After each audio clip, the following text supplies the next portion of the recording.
puisqu'aujourd'hui c'est la journée Caritas, qu'est-ce qu'est votre comité Caritas? Comment êtes-vous organisé? Quelles sont les difficultés que vous rencontrez puisque nous sommes aujourd'hui à la paroisse Sainte-Claire d'Assise de Mampatim? Bon, aujourd'hui, comme vous l'avez dit, c'est la journée Caritas. Chaque année, on l'organise. Malheureusement, l'année dernière, on n'a pas pu organiser à cause de la pandémie coronavirus. Et cette année, heureusement, malgré que cette pandémie continue à faire des fléaux, bon, on a dit qu'on doit l'organiser. Bon, on a l'habitude de faire, c'est-à-dire une intention de messe, d'abord, et la quête du jour aussi est réservée à la Caritas. Aussi, on fait comme on doit le faire aujourd'hui, c'est-à-dire on demande aux paroissiens de payer à 500 francs, même il y a une grillade, plus de la boisson qu'on vend. Le comité a des difficultés, bon, parce que les gens ne répondent pas surtout à l'appel. Si on convoque des réunions, il y a un nombre restreint qui se réunissent pour ça. C'est pour cela qu'on a toujours des difficultés pour organiser cette journée de Caritas. Oui. Et aussi, on a des responsabilités, c'est-à-dire il y a des gens qui sont dans d'autres CEB, bon, qu'on n'a pas encore réunis pour leur sensibiliser de plus en ce qui concerne la Caritas. Et comme on l'a dit, les gens croient que la Caritas, ça vient d'ailleurs. Et la Caritas, c'est nous-mêmes. Parce que même si la première charité de la Caritas, c'est l'amour. Donc l'amour, on doit le vivre entre nous-mêmes. Et aussi, comme le Christ nous a aimés, on doit s'aimer et essayer de penser à celui qui n'en a pas. Je crois que c'est le partage et surtout visiter les malades. C'est ça, ce qui concerne la Caritas. Voilà. Et pour nos parents Diola qui vous écoutent et qui vous suivent de partout le monde, parce que vous êtes en direct, que vous leur dites un mot par rapport à ce que vous pensez de notre synode. Et quel message leur lancez-vous pour qu'ils puissent davantage s'engager à la réussite de notre synode? Oui, muy kutiyom kudiola, njom de saful, njom de regul, jadni baka sumay et le secrétariat yati synodei yata le diocèse de Kolda.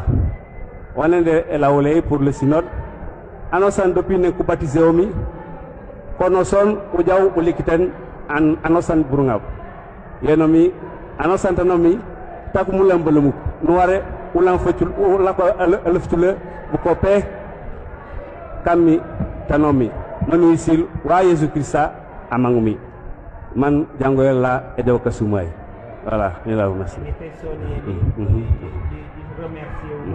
Manjia bolimi jat emite kan sinoda yolla lejo fecil man emitay e sonien la ne sonien paroisse yolol manjila ko kasumay. Amin. Merci Amin. beaucoup. Merci beaucoup. Nous sommes heureux d'être là, doyen.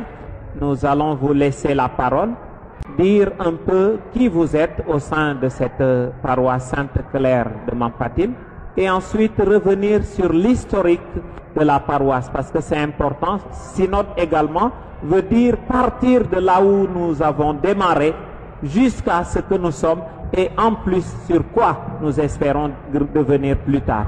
Et je fais partie, n'est-ce pas, des fondateurs de cette paroisse. Voilà, comme historique de la paroisse, brièvement, cela a débuté depuis les années 1987-88 et il y a eu un groupe qui a voulu, n'est-ce pas, manifester sa foi en Christ. Alors nous avons mené des réunions et partant de là, il y a eu un petit groupe qui est allé jusqu'à Kolda rencontrer le père Lopé, paix et salut sur lui, sur son âme. Et c'est à partir de là-bas que les rencontres, n'est-ce pas, se sont multipliées avec le groupe et nous avons pu mettre en place un noyau qui a pu quand même embrasser la communauté Balante et Konyadji qui vivait parmi nous ici. Alors, cela étant fait, il y a eu des listes qui ont été envoyées au niveau de Père Lopi, et partant de là, demander, n'est-ce pas, un catéchiste. Et c'est à partir de là qu'en 1993, que Père Lopi a pu nous trouver un catéchiste de Nicolas Poirot. C'est ce qui a fait que, à partir de 1994, il y a eu, n'est-ce pas, les premiers sacrements.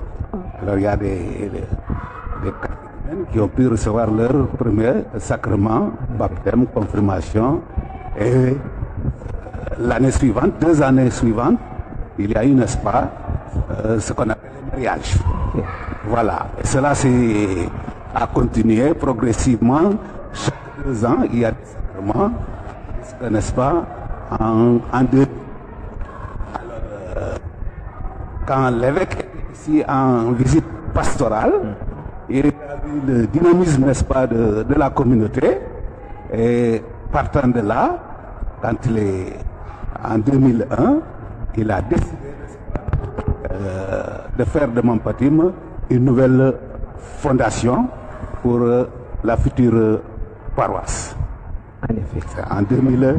En 2001. Et donc, Mampatim est devenu une nouvelle fondation. Et à partir de 2005, Mampatim s'est érigé en paroisse. C'est la naissance, n'est-ce pas, de la paroisse, qui a connu, n'est-ce pas, comme premier prêtre, il y avait Olivier Colli en tant que fondateur, et c'est Abbé Edouard Diatta qui l'a succédé jusqu'à, n'est-ce pas, la naissance de la paroisse. Okay. Alors nous voyons que la paroisse progresse petit à petit, et aujourd'hui, Dieu merci, nous sentons qu'il y a quelque chose d'acquis. Amen. Oui, la paroisse est vivante, grâce surtout à l'installation, n'est-ce pas, des piaristes qui sont de vraies animatrices, n'est-ce pas, de la communauté.